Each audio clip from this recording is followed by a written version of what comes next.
welcome back to the show. We've got Jason and Peter on board, and they're blowing town because they just had enough. Yeah. I know. I picked them up in the seediest area of town. Now, I'm sorry if you guys were born and bred there. I really apologize. I want to apologize because I shouldn't say it was a seedy area town, even though it was a lot of seeds on the ground. Definitely sucked. There was a lot of pot everywhere. You know? So what are you guys up to today? What kind of trouble are you going to get into? We are taking an airplane back to Boston. Going back. Yeah, Back to Boston? Yeah. I just called a guy from Boston, one of my business partners. Nice. Yeah. No, that's where we're going back. It's a good area. He says it's a beautiful day today. In Boston. Yeah, look at you can see the ocean, guys. Yeah, it's nice. Up here. Are these like oil drilling? Like Yes, they are. Yes, they are. Just looks like So you're going back to Boston. Yep. I got Bostonians. This guy is. I don't hear any accents. I know. I don't have one. I don't know why. What the hell is that about? Some people just don't have them. I mean, Move over a little bit to your left. Oh, right here. I can see it. Okay, yeah, So you guys can see yourselves. Oh, yeah. Oh, true. Yeah. You're on candid camera Show business. with the hocus focus. You're in focus. So what's the next adventure for you? What's the next excursion? Oh, again, motivational speaking, because I've been doing that for the last on this show. There's a purpose behind the show, but I've said it enough times during the interviews. I don't want to. I'll tell you it later. But well, no, I'll tell you it again because maybe you haven't seen the show. We're giving that rocket phone you see there to veterans, and we're giving them a half-hour free time slot on a national network, and they keep all the proceeds. So it's a way we're thanking our veterans, giving them a way to make a living. I like the pamphlet. It's Yeah, it's the an graphics are unbelievable phone. This phone will blow you away. It's 3D without glasses, 400G speed. 400G. 400G. This is 5G. What we're doing here. How can you do 400G? It's NASA phone. NASA has 1,000 patents. I mean, they're partners with NASA. GP. I see. Okay. Anyway, so that we're giving the phone away. We're giving free half-hour time slot. All they have to do is create content. So with the SOS show, which you can go to YouTube and put the SOS show in and see my interviews. This is the SOS It's show. that easy to produce content. Right now, we're producing content with Jason and Peter. Yeah.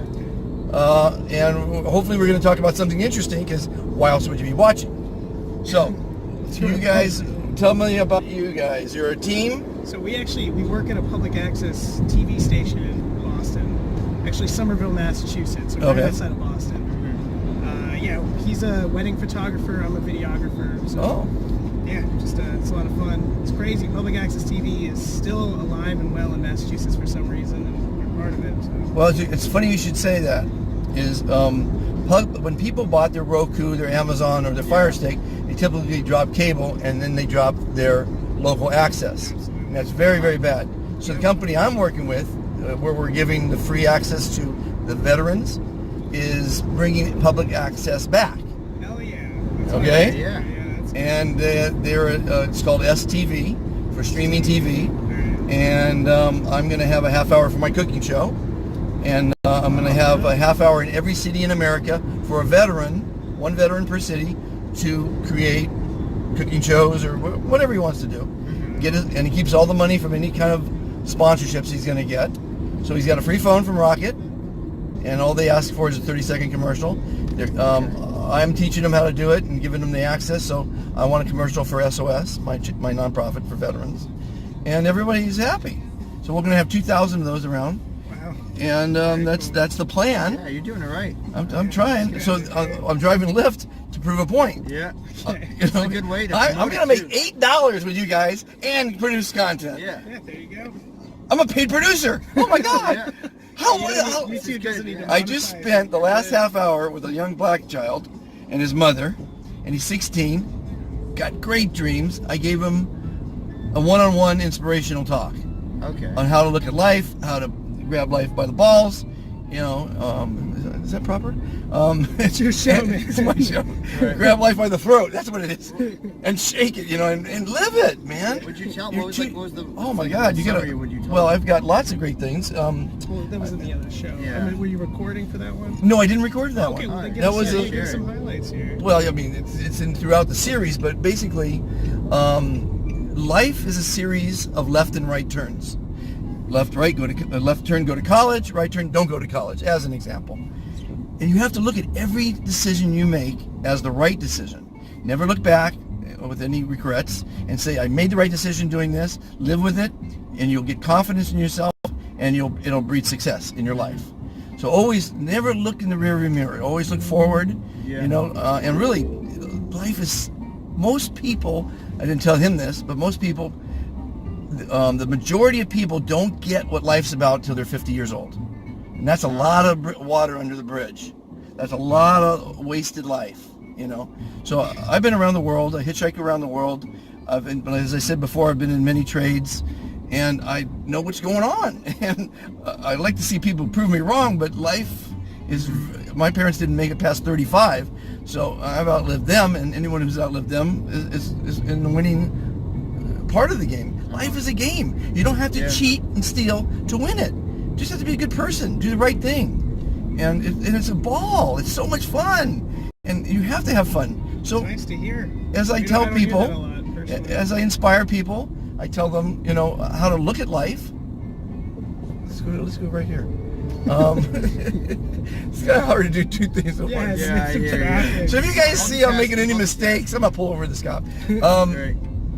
So life is for the living. You know, I mean, it is such an easy thing. Every day is a scene in your movie.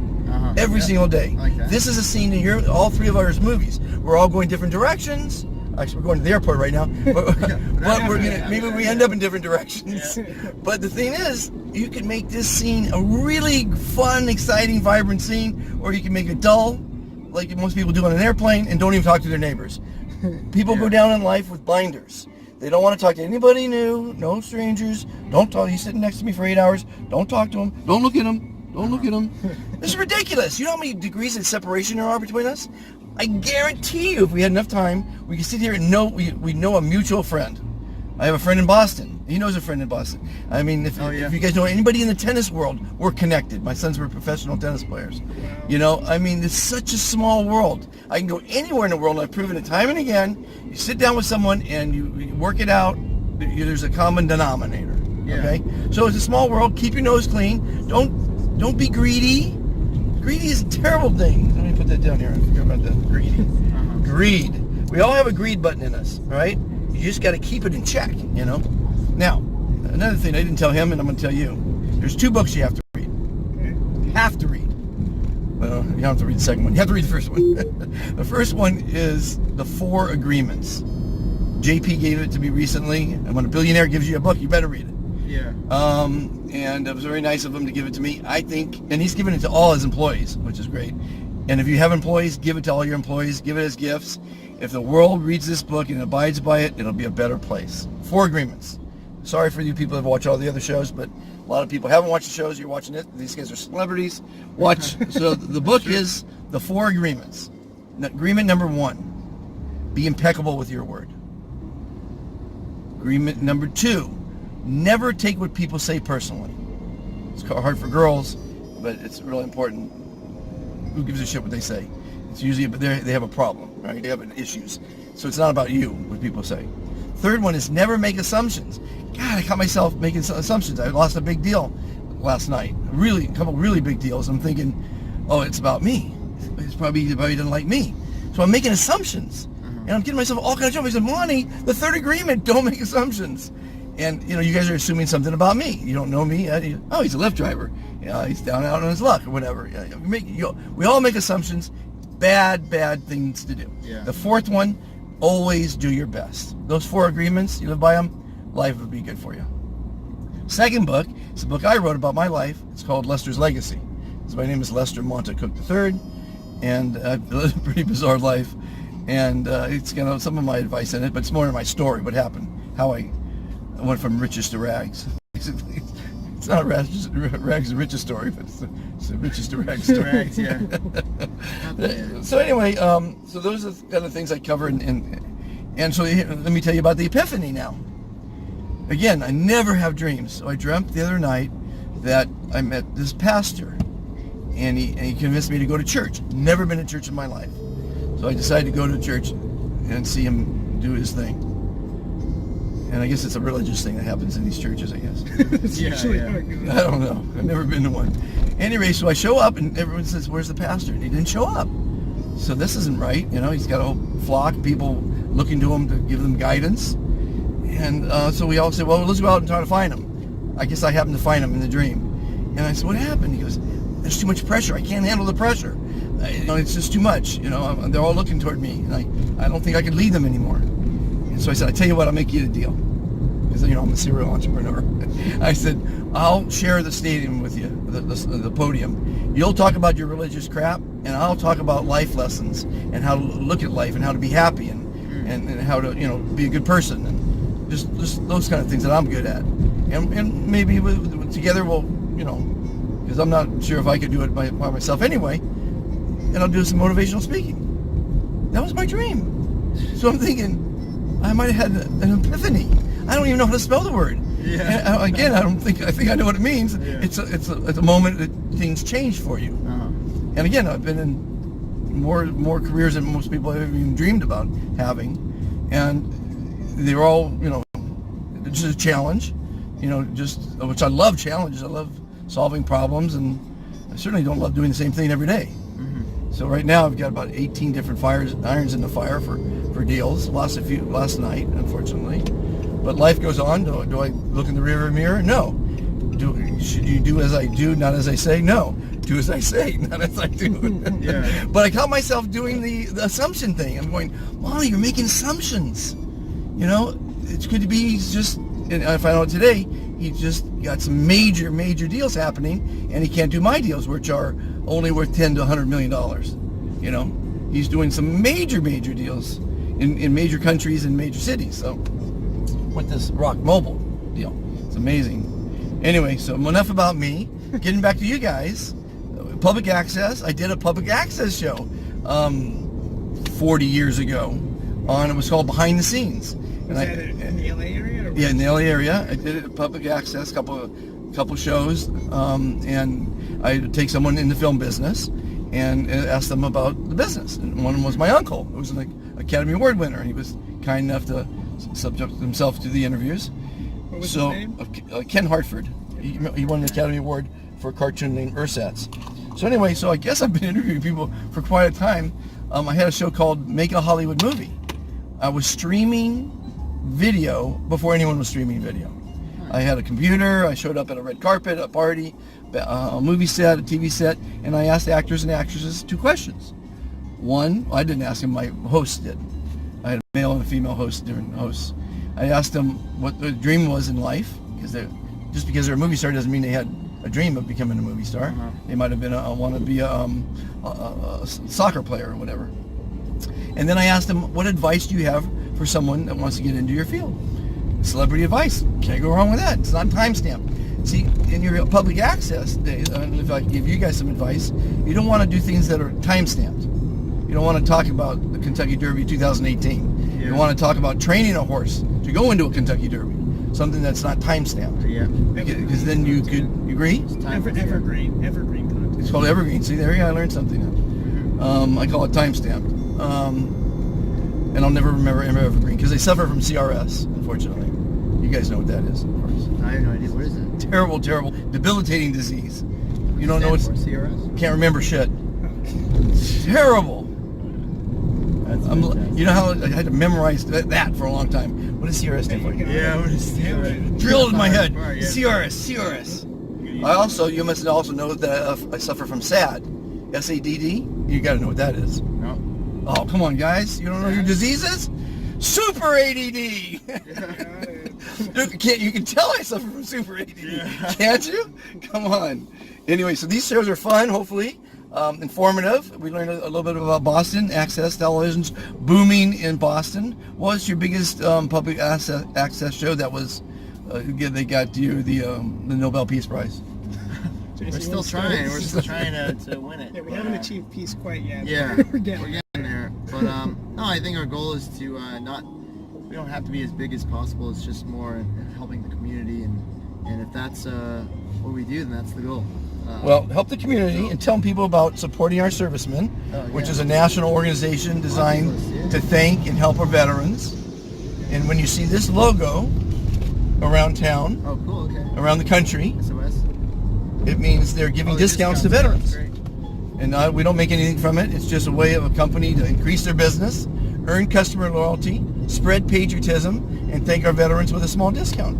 It's a simple. Are you a veteran as well? No, I'm just poor little orphan that wants to thank veterans. That's yeah. It's amazing. Yeah. It's very cool. I was born a poor little black child. I was going to tell that kid earlier. I was born a poor little black child. Yeah. But It's good. I mean, supporting our veterans always is. it's good for business, man. It's good for the country. People, don't thank them once a year. I hate when they say, "Oh, we're going to give veterans a discount at Denny's this year. It's Veterans Day. Let's thank them this one day a year. They're only starving and fucking freezing on the side of the fucking road. God damn it, people! Join SOS." So I wrote a song. I'm a songwriter. You gonna sing? No, I can't sing with shit. Man. My mother was a singer. She sang with the big bands, according to Ronald Reagan. He's on the cover of the book that I wrote because that's the only picture I have of my mother. Oh, Yeah, really? Yeah. And With she Ronald was, Reagan? It's Ronald Reagan. Oh, wow. Yeah, he called me when he was governor, wrote me when he was president. Really nice guy. He had total recall when I knew him. You know he had total recall? You know what total recall is, right? No. You remember everything. Oh, okay. Literally. So the opposite of you. The opposite Yeah, of me, totally. exactly. And then he ended up like me with CRS. Oh, I see. Yeah. He had he lost it all. Yeah, it is. But I would have loved to have a good memory, boy. So she met Reagan? In the 40s, they dated. He was in, you know, they they're both dated? in, yeah. Oh. They were very serious. He only dated like 7 women in his life. Oh, she's one of them. She's one of them. And he was real nice to me. I got letters from the president. I talked to the governor and met the president. you know. Did she have any stories about him? How he was? She died when I was 9. She didn't get to tell me Oh, anything. You know, rest her soul. She was a rebel. Yeah. Beautiful, beautiful woman. And she was noted as having the best body in Hollywood, Oh, okay.